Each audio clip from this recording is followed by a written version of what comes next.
आज आपण बनणार आहोत छोले. अगदी झटपट होतात आणि कुकरमध्ये बनणार आहोत आपण. म्हणजे आपल्याला टेन्शनच नको की आधी उकडा नंतर त्याला फोडणी द्या. नकोच ना, खूप लवकर होऊन जातात बघा. काय करायचं, कुकर घ्यायचं, कुकर चांगलं कडक गरम करायचं, मध्ये तेल टाकायचं. तेल चांगल्या प्रकारे गरम झालं लगेच मध्ये जिरे टाकून घ्यायचे बघा. ते चांगले तडतडले की लगेच मध्ये हिंग टाकायचं थोडंसं, तेजपत्ता आणि अद्रक लसूणचं पेस्ट टाकून घ्यायचं. तेल थोडंसं टाकलंय मी, तेल थोडं जास्त घेतलेलं नाहीये मी. चांगल्या प्रकारे हे सगळं फ्राय झालं की लगेच याच्यामध्ये आपल्याला कांद्याची प्युरी टाकायची आहे. 2 ते 3 मिडियम आकाराचे कांदे मिक्सरला चांगल्या प्रकारे फिरून घेतले, ते चांगल्या प्रकारे पेस्ट करून घेतले. थोडंसं मध्ये पाणी टाकून टाकूयात आपण मसाले. इथे घेतलेला आहे पहिल्यांदा छोले मसाला 1-2 चम्मच. त्याच्यानंतर घेतलेला आहे रेड चिली पावडर, आपल्याला जसं पाहिजे तसं. हळद घेतलेली आहे, गरम मसाला टाकलेला आहे आणि मीठ टाकलेलं आहे चव्यानुसार. आणि काश्मीरी रेड चिली पावडर हे एक घेतलेलं आहे मी. मीठ तुमच्या चवीनुसार टाका. Kashmiri red chilli powder colour येण्यासाठी टाकलेला आहे मी, जेणेकरून छान भाजला असा आपल्या कलर येईल त्याच्याने. आता ह्या कांद्याच्या पेस्टमध्ये जे आहे ना, सगळे आपले ड्राय मसाले जे आहे ना ते एकदम छान असे मिक्स झाले पाहिजे. आणि तुम्हाला वाटतं असेल की मी खडे मसाले तर काही मध्ये टाकलेलेच नाहीयेत, तर खडे मसाले आपण नंतर टाकणार आहोत. ते कसे टाकणार आहोत आपण नंतरवरून तुम्हाला सांगते पुढे. मी तो व्हिडिओ जे आहे ते शेवटपर्यंत बघा, कारण शेवटी खूप छान असं तुम्हाला दाखवलेलं आहे मध्ये मी की काय ट्विस्ट द्यायचं आहे ते टाकलेलं आहे. लगेच मध्ये मी टोमॅटोची प्युरी 3 ते 4 मिडियम आकाराचे टोमॅटो घेतले होते कट करून, त्याला पण मस्त असं मिक्सरला फिरवून घेतलंय आणि त्याची छान अशी प्युरी बनवून घेतली आहे बघा.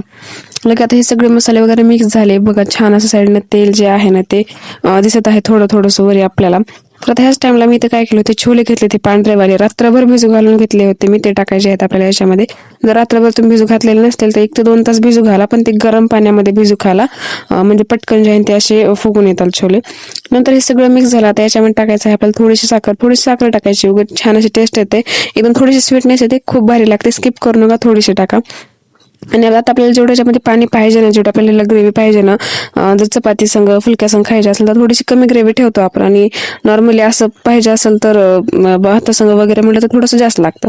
तिथे काय केलेलं आहे बघा, मी एक कपडा घेतलेला आहे व्हाईट कलरचा सुती असा, आणि चांगल्या प्रकारे धुवून घेतला. याच्यामध्ये टाकलेला आहे मी ते 1-2 चमच पत्ती, आपलं चक्री फुल असतात ते, दालचिनी, लवंग आणि काळे मिरे घेतलेले आहेत. आणि याची पोटली बनवल्यासारखी बनवलेली आहे बघा, हे टाकलेली आहे या छोल्यामध्ये. आणि आता आपल्याला काय करायचं, कुकरचं झाकण लावून घ्यायचे बघा.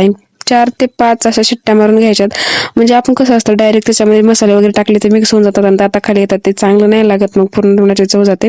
तर अशा प्रकारे नक्की ट्राय करा.